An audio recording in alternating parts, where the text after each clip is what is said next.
Arranca uno. Bueno, buenas tardes para todos.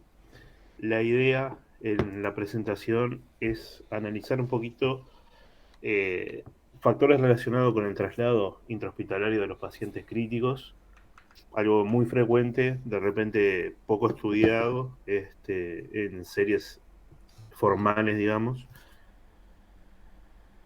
y que bueno, que por su frecuencia en la unidad de cuidados intensivos merece también su análisis. Esta va a ser la hoja de ruta de la exposición. Vamos a hablar un poquito de la clasificación de los distintos tipos de traslado, las fallas y sobre todo las complicaciones, que es lo que más nos interesa prevenir. El concepto del traslado va a ser de perogrullo, pero es el movimiento del paciente críticamente enfermo durante distintas áreas del hospital para realizar pruebas diagnósticas terapéuticas que no se pueden llevar a cabo dentro de la UCI. Esto es importante por el advenimiento de las técnicas bedside, las técnicas sobre todo ecográficas que están en boga ahora, nos han evitado varios traslados y probablemente con el entrenamiento de más médicos en drenajes, imagenología focal, vamos a seguir evitando traslados y aumentando la seguridad del paciente. Y también la vedette, que es el traslado a los servicios quirúrgicos, eh, desde y hacia la UCI. Siempre como todo en medicina intensiva va a ser una balanza entre el riesgo y beneficio, riesgo estándar y riesgo individualizado a la situación clínica del paciente y en función de esa balanza se decidirá si el traslado es factible o debe, por ejemplo, recoordinarse cuando la situación clínica del paciente lo amerite cuando llegue a una mayor estabilización. La premisa, el objetivo, es que el paciente debe tener el mismo grado de sostén fisiológico y de monitorización que tiene en la unidad de cuidados intensivos para que el traslado no signifique una discontinuación de la terapéutica que se está realizando en la unidad. Siempre hay que valorar la estabilización previa del paciente. Un paciente inestable obviamente está más expuesto a eventos adversos. La monitorización individualizada, que lo vamos a ver después. Bien, importante es la preparación del material. Este, y la vigilancia va a ser, junto con el mantenimiento terapéutico, los dos principales focos de atención de nuestra tarea en los traslados. Una clasificación meramente descriptiva que lo que nos hace pensar es aumentando el nivel del grupo, aumentamos el nivel de complejidad de traslado y de eventos adversos secundarios al paciente o a las dificultades del traslado. De repente el paciente, por ejemplo, un traslado a hemodinamia de un paciente que tiene un ANGOR y es un paciente estable, va a estar en el grupo 1 que va a precisar una monitorización básica de frecuencia cardíaca, de electrocardiograma, de saturación de oxígeno. Los casos más complejos van a estar dados por los pacientes hemodinámicamente inestables, que van a requerir monitorización invasiva y soporte farmacológico, sobre todo eh, aminas vasopresoras, y si a eso le sumamos que los pacientes pueden estar en asistencia ventilatoria mecánica, ahí es donde vamos a tener el tipo de traslado más complejo. ¿Tá? Otro subgrupo del subgrupo 3 son los pacientes neurocríticos en asistencia respiratoria mecánica. Se distinguen tres fases: la preparación, el transporte prácticamente dicho, y la estabilización al ingreso a la unidad de cuidados intensivos. En la preparación es importante precisar al paciente o a la familia, eh, o a los dos en la mejor situación, los riesgos y beneficios que tiene el traslado, la utilidad del mismo y qué es lo que estamos buscando con tal estudio o tal procedimiento. ¿Ah? Para eso, sobre todo, siempre recordar que los procedimientos quirúrgicos llevan un consentimiento informado que debe estar eh, en la historia clínica del paciente cuando va al servicio receptor. Después, lo fundamental, y de repente es uno de los aspectos que, bueno, en el hospital lo vemos a menudo, es la discoordinación que tenemos entre los distintos servicios. Por lo que confirmar con el servicio receptor el horario y la logística para el procedimiento es fundamental.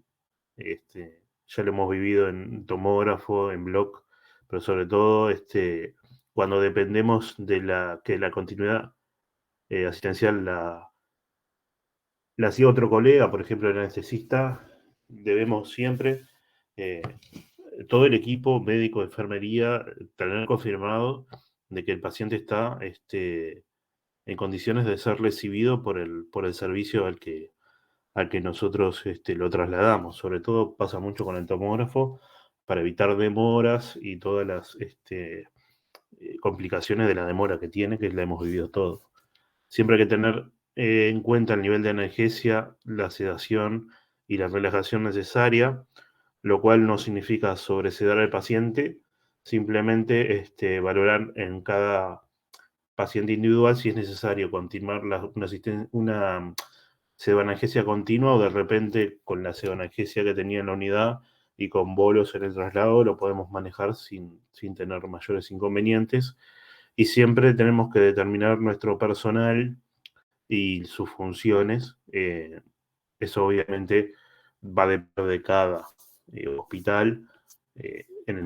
Nosotros, por ejemplo, no tenemos camilleros en el militar, pero bueno, de repente vamos con 2 enfermeros. Bueno, el enfermero, obviamente la monitorización pesada es del médico, pero si hay algún evento adverso ya sabe que nadie salga corriendo para cualquier lado, sino que un enfermero, por ejemplo, sepa que tiene que, si hay un evento adverso, encargarse de la medicación, si hay una intubación, el otro enfermero tiene que ayudar al médico a la intubación y tener los roles definidos para que si ocurre un evento adverso grave, eh, los tiempos de su resolución sean cortos y efectivos.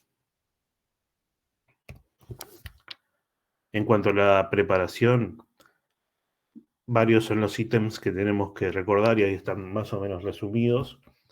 Siempre valorar la glicemia previo al traslado, tanto la nutrición enteral o parenteral deben suspenderse. Hay que revisar las vías, los catéteres, drenajes, sobre todo que no tenga tracciones de los mismos, las traqueostomía o el tubo endotraqueal. Es importante siempre valorar la posición previa del tubo, porque el evento adverso más frecuente del traslado no es como uno tendría que pensar la extubación, sino la intubación selectiva, el desplazamiento hacia el bronquio o fuente derecho de la sonda orotraqueal. Otra cosa es, siempre tenemos que vaciar la bolsa de orina y pinzarla para que, evitando el reflujo de orina, evitemos infecciones urinarias. Valorar, pinzar los drenajes que tenga el paciente. En las bombas de infusión continua van a ser solamente las medicaciones que necesitamos para traslado sí o sí. En esto, por supuesto, los vasopresores van a tener su especial atención, que son la medicación que, si el paciente está hemodinámicamente inestable, la dosis de infusión debe ser la misma y debe ser titulable también durante el traslado como lo hacemos en la unidad. Siempre tenemos que valorar el funcionamiento de la parte mecánica del traslado, los monitores, el nivel de batería, el nivel de alarmas, porque si no ponemos las alarmas no sirve de nada. Siempre hay que comprobar el funcionamiento adecuado del desfibrilador. Y bueno, cuando estamos previo a la ejecución, la monitorización pasa de la central de la UCI al equipo de transporte, previo funcionamiento adecuado del respirador y revisión de la carga de oxígeno, que es otro de los problemas que muchas veces tenemos. Siempre tratar de que la vía aérea esté permeable, el tubo orotraqueal esté libre de secreciones antes de conectarlo al respirador de transporte. Y con el respirador de transporte, idealmente, podemos poner la misma sostén respiratorio que teníamos con el respirador que estamos usando en la unidad. ¿Ah? Después, siempre tener un adecuado control de los implementos que necesitamos para el manejo de vía aérea, por ejemplo, que ahí está lo que tenemos que tener, tubos endotraqueales, el laringo, el ambú, etcétera. Una cosa muy importante que es mantener la temperatura y abrigar al paciente para que no haya un desequilibrio térmico que influya en la evolución del paciente. Y siempre referir a los colegas la historia clínica y eventualmente los estudios que puedan ser de utilidad, sobre todo la imagenología, cuando buscamos comparar situaciones previas con la situación actual. Esta es una lista de un hospital en Estados Unidos que hace las recomendaciones de lo que debe tener el bolso de traslado, pero importante, eh, el dato más relevante para no tener una complicación es siempre debemos valorar si el antecedente de la intubación fue una intubación sin dificultades o una vía aérea dificultosa y con qué se logró la vía aérea definitiva para que si hay un evento adverso grave, como puede ser una extubación, podamos resolverla sin complicaciones. En el traslado, la fase 2 es los pacientes vamos a tener que ir hablándoles y explicarle cada paso de lo que vamos haciendo. Siempre ver el respirador y el monitor, nosotros, sobre todo, que somos los responsables de la estabilidad última del paciente. Valorar las distintas variables fisiológicas, la administración correcta de la medicación, valorar que no se desplace el tubo endotraqueal, que no se desplacen las vías, que no se salgan los drenajes. Eh, También lo que hablábamos, la necesidad de sedación, analgesia y relajación, que de repente no tenemos que pasarle en forma intravenosa continua, pero sí de repente si el paciente muestra elementos que se está despertando, se agita o algo, hacerle bolos puntuales de medicación. El equipo receptor debe ayudarnos a pasar el paciente al sector donde se va a realizar el procedimiento. Y bueno, siempre tener en cuenta que si el paciente se inestabiliza, perdón, el riesgo-beneficio va a provocarnos que decidamos si continuamos con el traslado o lo suspendemos. Cuando viene el paciente, lo debemos recibir obviamente nosotros y vamos a hacer el mismo procedimiento que hicimos antes de pasar el paciente a la cama. Vamos a revisar las vías, el tubo endotraqueal, la sonda, los drenajes, sobre todo los que estaban pinzados, despinzarlo, conectar la monitorización central y el respirador de la unidad de cuidados intensivos, reconectar las infusiones, reiniciar la alimentación, hacer un nuevo control de las valoraciones estándar que tenemos ante el ingreso del paciente, ver si hubo algún evento que amerite algún pedido de laboratorio o una radiografía, por ejemplo, siempre reponer el material y bueno, una cosa que a veces de repente se nos escapa a nosotros, pero enfermería lo tienen presente, es siempre reconectar los equipos para cargar las baterías y cambiar los ganones de oxígeno para eventual uso nuevamente. En cuanto a las complicaciones, lo primero que tenemos que decir es que existe un subregistro de las mismas y se intenta establecer un nivel de incidencia que es muy variable, oscila entre 14 y hasta 80%, pero en la mayoría de las series coincide que en 2/3, 66% de los traslados hay eventos adversos que son de un amplio espectro. Los eventos graves, por suerte, son los menores, pero vemos en la slide que hasta un 4% de los eventos adversos pueden prolongar la estadía hospitalaria, un 15% generar un deterioro fisiopatológico y un 2% de eventos adversos graves como PCR o arritmia, bueno, pueden determinar un pronóstico peor de que tenía el paciente. Y los eventos adversos, cronológicamente, ocurren en los traslados más precoces desde que el paciente ingresa a la unidad, por una cuestión sobre todo de que el paciente cuando ingresa a la UCI generalmente está más inestable que luego de los días que se puede lograr estabilizar y generar las condiciones más adecuadas para que el traslado sea en condiciones de seguridad. Los eventos adversos se pueden y se deben disminuir con la adecuada comunicación entre la UCI y el servicio receptor, que es lo que muchas veces nos falla. Cardiovasculares tenemos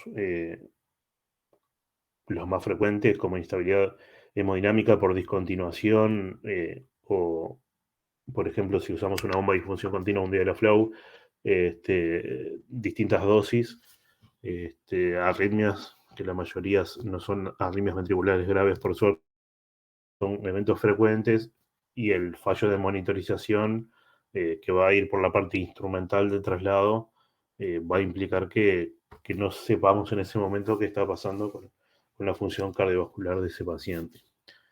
Como decíamos antes, las respiratorias, el suministro de oxígeno es muy importante. Ahora después vamos a ver la fórmula. La intubación selectiva es el evento más frecuente cuando el paciente se encuentra bajo intubación orotraqueal. En los pacientes neurológicos, pacientes que se desadaptan, que tengan ascensos puntuales de la presión intracraneana. Y después las complicaciones mecánicas generales son las desconexiones de catéteres, de drenajes, de vías centrales, de sonda vesical, etc. Una cosa importante que nunca, de repente, nunca o pocas veces miramos, yo por ejemplo no lo había reparado mucho, es que podemos calcular el tiempo estimado de autonomía del balón de oxígeno. Los manómetros los vemos siempre, nos indica la presión en bares de la botella de oxígeno, y cada balón tiene impreso su capacidad en litros. Entonces, para determinar la autonomía, primero tenemos que calcular los litros de oxígeno a partir del manómetro, que nos va a dar la presión en bares por la capacidad de litros de oxígeno que tenga el balón, y la autonomía va a ser la división de esos litros por dividido el flujo en litros por minuto que nosotros le proporcionemos al paciente. Esa autonomía nos la va a dar en la cantidad de minutos que va a durar el suministro de oxígeno con un balón de los que usamos habitualmente. Siempre tenemos que tener en cuenta ítems especiales como en la resonancia, evitar la entrada de metales, los marcapasos, las válvulas mecánicas. Y en temas de complicaciones infecciosas, las medidas de aislamiento deben ser continuas en el traslado y en el lugar de llegada. Obviamente debemos avisar qué tipo de paciente estamos llevando y qué tipo de aislamiento va a requerir. Y bueno, eso muchas veces nos va a determinar, por ejemplo, el horario en que el servicio receptor hace el procedimiento, porque también debe esterilizar su sala después de que un paciente contaminado, por ejemplo, con un germen multiresistente, ingrese. Esto es en Londres. Hay muchas checklists como para muchos de los procedimientos habituales, pero está muy bueno este checklist del hospital de Hindon en Inglaterra, que es muy parecido a una hoja de anestesia realmente, pero que nos estandariza los cuidados y la monitorización del paciente crítico en nuestro caso. Siempre es importante, como siempre hablamos al inicio, el consentimiento informado, si hay alguna alergia importante, si está eh, informado el colega receptor. Después se estandarizan el tipo de traslado, si fue dentro de las primeras 24 horas, clasificadas en unas 6 o 24, o si fue un traslado coordinado, las variables de vía aérea y de ventilación, si está con ventilación espontánea, tubo traqueal, traqueostomía, qué tipo de tubo, qué calibre del mismo, modo ventilatorio, la parte con vías periféricas, con vías centrales, con catéter arterial, con marcapaso, en el caso de cirugía con un balón, la parte neurológica, si requiere sedación o analgesia, la escala de Glasgow, el tipo pupilar, su tamaño y reactividad, y después la parte de vía respiratoria, valorar lo que hablamos de la capacidad de oxígeno, aspiración, tener capacidad de aspiración, se puede tener un capnógrafo, si fue tratada con alguna droga vasopresora, seguirla, y los ritmos de infusión, los fluidos que necesitamos, etcétera, ¿no? Y siempre lo importante de recalcar de la necesidad del aislamiento si tuvo antecedentes de colonización por gérmenes resistentes. Durante el traslado, monitorización básica de la saturación, si está ventilado de capnógrafo, de la frecuencia respiratoria, la presión arterial, y si hay algún cambio en el paciente durante el traslado, anotarlo, ¿no? Y después de que se realiza el traslado, valorar si hubo un evento adverso y si hubo, de qué tipo, que siempre vamos a recalcar los de equipamiento y organizacionales como cosas extra pacientes que son muy frecuentes, ¿no? Siempre también, como en todo checklist, hay que poner el nombre y el cargo del informante y del personal que realizó el traslado. Este es un estudio que fue publicado en mayo de 2020, es observacional, y estudiaron durante 6 años en España 805 traslados, y de esos traslados el 77% fueron para pruebas diagnósticas y el 54% fueron valorados como urgentes. Reportan una cantidad baja de eventos relacionados con la seguridad del paciente durante el traslado, 14%, pero hubo 19 eventos adversos graves. Y cuando se estudiaron esos eventos adversos, se vio que el porcentaje más importante en valor absoluto fue secundario a problemas organizacionales y de comunicación, ¿no? Y después, en el segundo ítem, la parte de equipamiento, como ser disfunciones del monitor, agotamiento del balón de oxígeno, y bueno, obstrucción de sonda orotraqueales, disfunción del respirador, etc. Siempre lo más importante de esto es destacar que el equipo y la organización del traslado va a proteger al paciente de la ocurrencia de un evento adverso. Bueno, eran unas generalidades que queríamos transmitir de este tema, y bueno, quedamos a las órdenes para cualquier consulta.